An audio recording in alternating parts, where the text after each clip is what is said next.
नाम से सदाबहार के आने वाली एपिसोड में आप देखेंगे कि मदीहा कहेगी सुंबल से, बस बहुत हो गया तुम्हारा। तुम क्या चाहती थी कि मैं इस घर से बदनाम होकर निकलूं और मेरे घर वाले मेरी इज्जत ना करें। तो जैसा तुमने सोचा था तुम्हारा प्लान तो बिल्कुल ही फ्लॉप होकर रह गया। मेरे घर वाले मुझे अंडरस्टैंड करते हैं, बजाय इसके कि तुम इस तरह के फसाद मेरी ज़िंदगी में क्रिएट करो। अपनी लाइफ पे तवज्जो दो। मुझे लगता है कि रज़ा भाई तुम में कुछ ज़्यादा इंटरेस्ट नहीं ले रहे। ये ना हो कि मुझे इस घर से निकालने के चक्कर में तुम खुद इस घर से बाहर होती नजर आओ, और ऐसा मुझे होता हुआ बहुत जल्द नजर आ रहा है। इसलिए बेहतर यही होगा कि अपने फ्लॉप प्लान्स कहीं और जाके अपनाओ।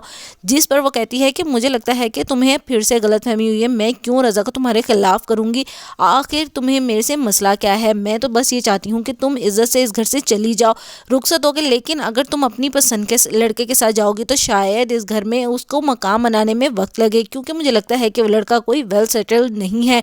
इसलिए बेहतर यही होगा कि अपने घर वालों की बात मानो और किसी अच्छे इंसान का चुनाव करो। जिस तरह से तुमने मेरे लिए रज़ा को सिलेक्ट किया था, इसी तरह उसको भी तुम्हारे बराबर का होना चाहिए। जिस पर मदीहा कहती है मुझे तुम्हारी बकवास नहीं सुननी। दूसरे सीन में आप देखेंगे कि मुस्कान के बाबा कहेंगे मुस्कान से कि मुझे लगता है कि तुम ज़्यादा जावियार में इंटरेस्ट नहीं ले रही। मुझे लगता है कि तुमने उसको वो मकाम और इज़्ज़त नहीं दी जो कि तुम रज़ा को दे चुकी थी। अगर ऐसा ही है तो तुम्हें अब अपना माजी को भूलना होगा और अब उसको वो मकाम और इज़्ज़त देनी होगी, क्योंकि मुझे हर लिहाज से वो रज़ा से बेहतर लगा है।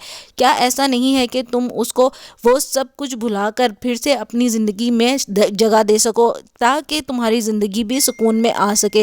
जिस पर मुस्कान कहती है कि वाकई ही बाबा मैं उसको वो मकाम और इज़्ज़त नहीं दे पा रही। पता नहीं क्यों जब भी मैं उसको अपनी ज़िंदगी में शामिल करने के बारे में सोचती हूँ तो रज़ा कहीं ना कहीं से मेरे दिल के अंदर से निकल आता है और मैं उसको फिर भुला नहीं पाती। मैं कोशिश तो बहुत कर रही हूँ, लेकिन मैं आपको बता दूँ कि जब से मैं जावियार को अपना लाइफ पार्टनर बना चुकी हूँ तो मैंने अपनी ज़िंदगी को रज़ा से ज़्यादा कंफर्टेबल अब महसूस किया है। मैं आपको उम्मीद दिलाती हूँ कि शायद मैं आपको दोबारा कभी भी शिकायत का मौका ना दे सकूँ। जिस पर वो कहते हैं कि तुम्हें अब ऐसा ही करना होगा।